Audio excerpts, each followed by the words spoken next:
state office under Article 260 at the time of his nomination and parliamentary approval on the 18th of October 2024. He was disqualified from nomination by dint of Article 137, sub-Article 2B, rendering the entire process null and void ab initio. In contrast, the respondents who responded to this ground argued that the appointment process was completely legal and procedurally sound. They maintained that the filling of mid-term vacancy under Article 149, sub-Article 1 was an independent sui generis executive-led process, and that was distinct from traditional election or appointment. Further, it was the case that the restrictive disqualification in Article 137, such as the recruitment to the requirement to resign 6 months prior to or to secure multi-county voter endorsement, were tailored exclusively for general elections, not sudden midterm vacancies that demanded swift action to prevent a leadership vacuum.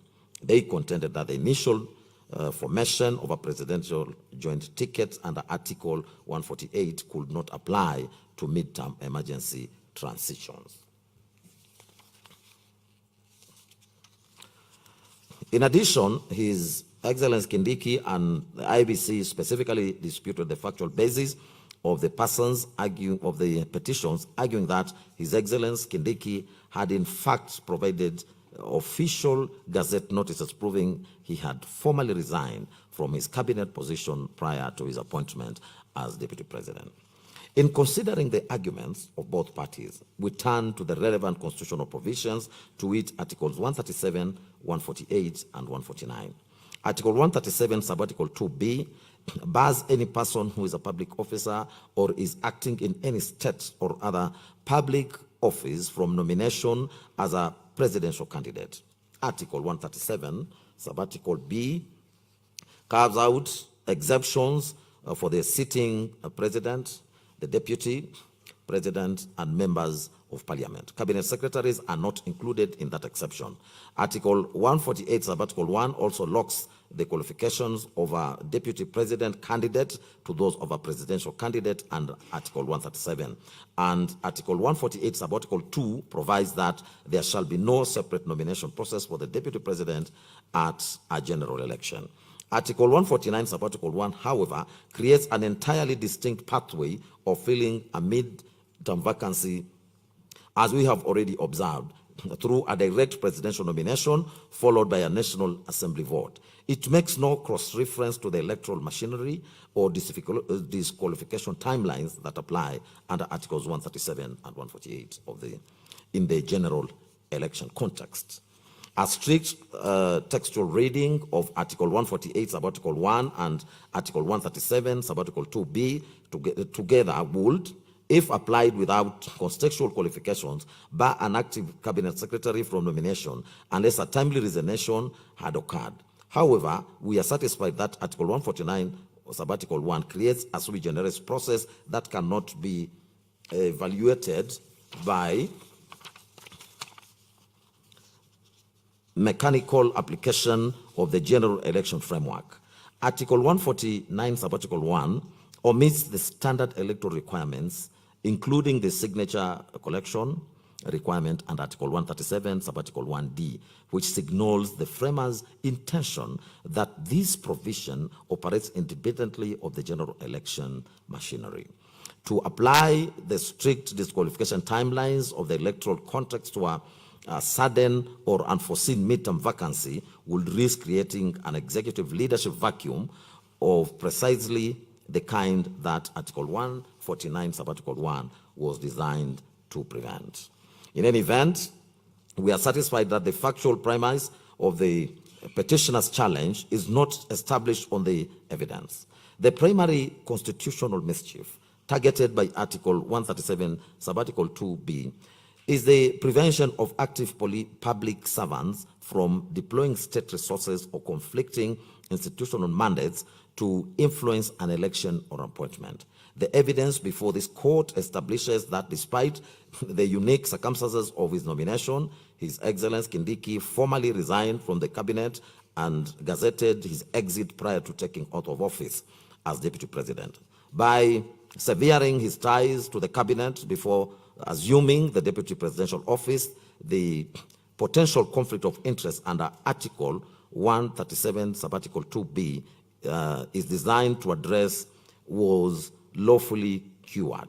The core integrity parameters of Chapter 6 and Article 137 of the Constitution were accordingly satisfied. This ground of challenge therefore fails. Before concluding on this issue, we must address whether the speed with which the state resolution, with which the Senate resolution was gazetted, the President nominated Professor His Excellency Kindiki, and the National Assembly approved the nominee, contravened the Constitution and the law. The petitioners argued that the extraordinary haste following the Senate's resolution of 17th of October 2024 revealed a predetermined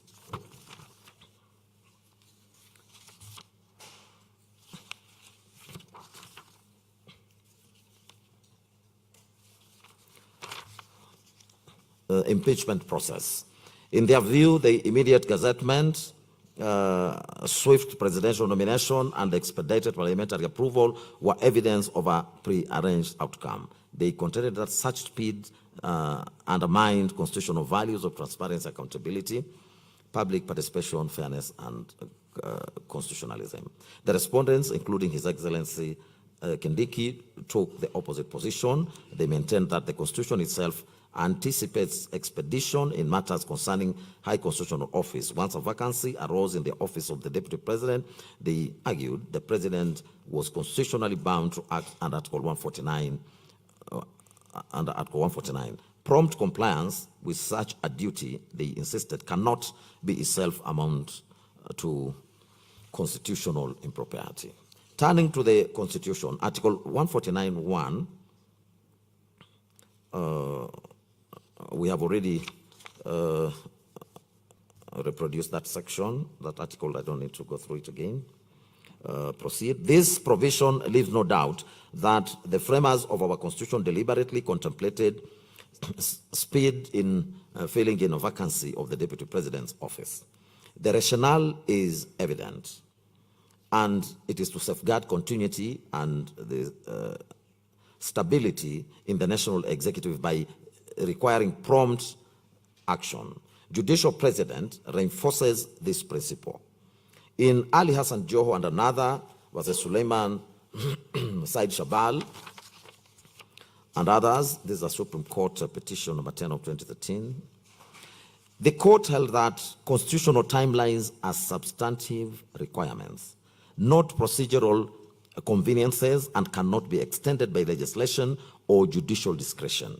Similarly, in the Mankin Aramat versus Harun Meitamei, Lenpaka, and two others, the Supreme Court, it's a Supreme Court matter petition, the court emphasized that constitutional timelines are binding commands, cautioning against reliance on Article 159 to circumvent them. The same principle was affirmed in Moses Masika Wetangula versus Muskari Kombo, Muskari Nazi Kombo, and two others, and in Harun Meitamei Lempaka versus Lempakian Aramat, where the Court of Appeal underscored the constitutional significance of timelines. Collectively, these authorities highlight that timelines serve vital public interests, including certainty, legitimacy, and orderly governance. The Supreme Court's decision in Raila Odinga and 5 others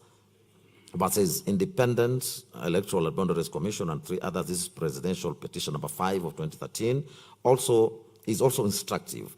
Addressing timelines under Article 140, the court had the following to say, and I quote, according to Article 140 of the Constitution, it is clear that in the resolution of presidential election disputes, I repeat that. According to Article 140 of the Constitution, it is clear that expedition in the resolution of presidential election disputes is of essence, end of quote.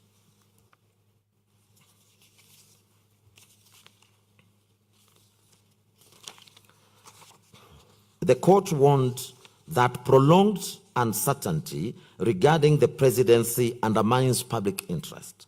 This reasoning reflects a broader constitutional philosophy that uncertainty in the occupants of high office is detrimental, and the Constitution deliberately establishes mechanisms to ensure continuity.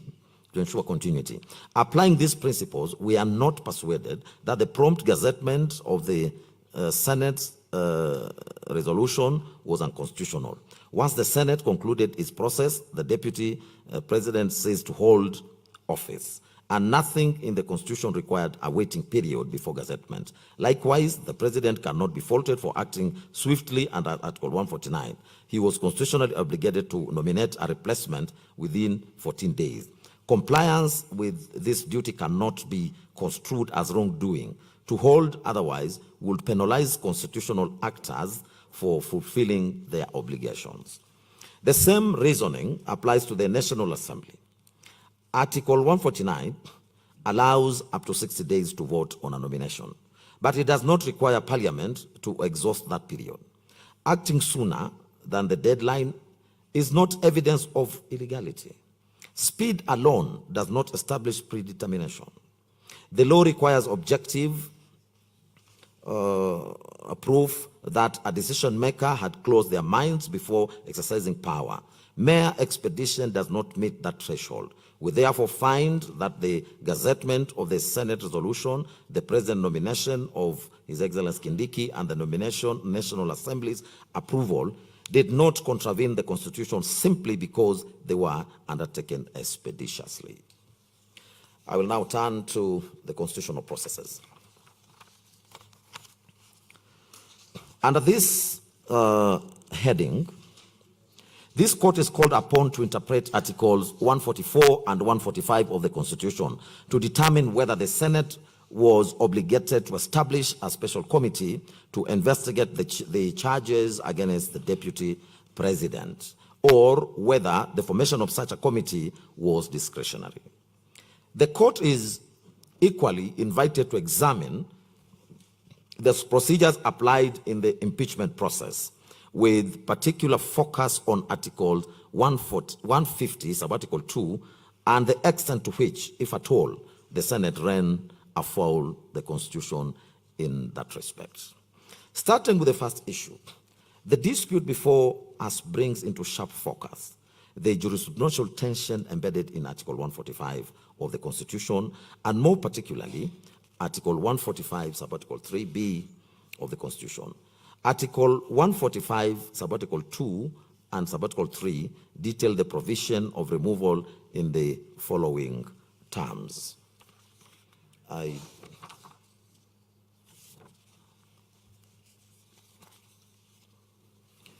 do not need to read those ones, those provisions. I proceed.